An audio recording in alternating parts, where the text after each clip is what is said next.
Miyamoto Musashi, Japan's legendary swordsman, a samurai for an age of peace, a lethal combatant, be it armed or bare-handed, and a look without any sort of malice, but with the power of a true demon. For the idea of a bare-handed Musashi would be easy to handle is foolish.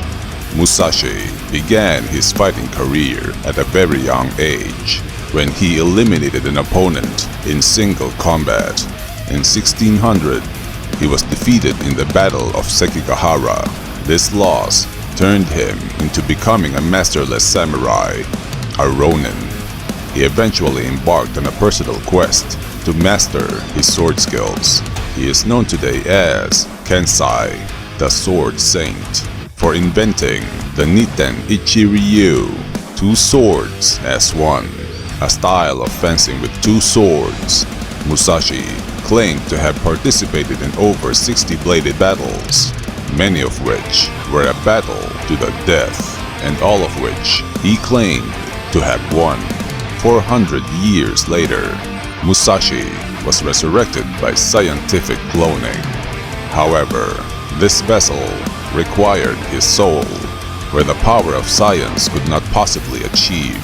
Thus, a supernatural soul transfer was considered, which successfully brought the acclaimed warrior back from the dead and into the modern world. Musashi's swordsmanship is legendary, for there was a time that he was able to defeat an opponent with only a bokken, a wooden practice sword, no matter what weapon his opponent chose to use.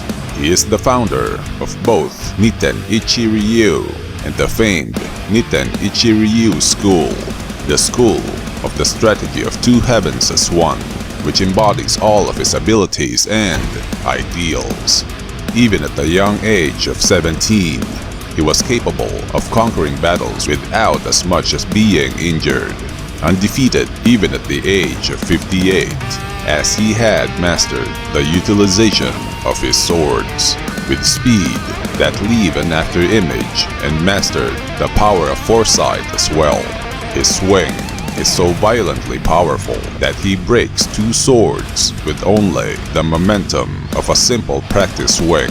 He has incredible grip strength, which is comparable to Kaoru Hanayama's, able to crush bamboo that surpasses steel with regards to tensile strength, using only the power of his grip, and was able to grasp, lift, and swing Baki and Retsukayo like a katana, forcing them straight down to the ground with great bone-breaking force, dealing massive internal damage, rendering both of them unconscious, which also implies his unbelievable superhuman strength, as both men obviously weighed more than a sword.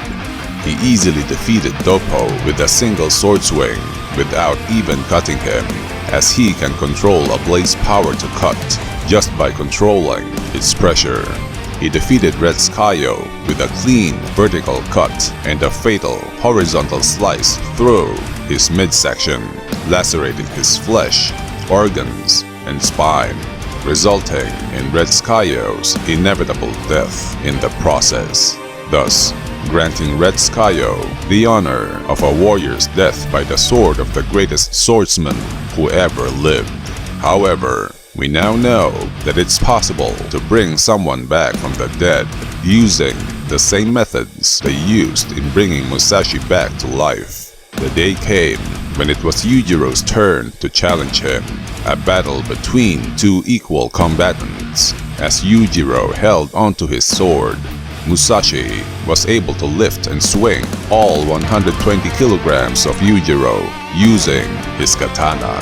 His durability withstood the devastating impact to his nuts, delivered by the world's strongest man alive.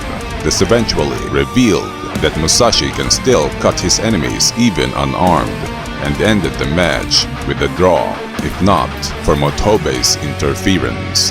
He also used this technique against Pickle, and was able to stop Pickle's leaning forward stance which is Pickle's strongest and fastest offensive move, and unbelievably best Pickle's raw strength. Though cutting Pickle's skin may seem possible, Pickle's primal muscles and high-density bones are just too durable for Musashi's blade, allowing Musashi to cut Pickle as much as he wants with no holding back. This caused Pickle to visualize him as a hornet, which is Pickle's greatest fear, ending the match with Musashi's victory. Subsequently comes Motobe, the Protector, and was dominating the fight by using explosives and hidden weaponry. Motobe protected himself with armor, preventing Musashi from cutting him thoroughly. This led to Motobe's victory by placing Musashi on a rear chokehold, thus rendering Musashi unconscious.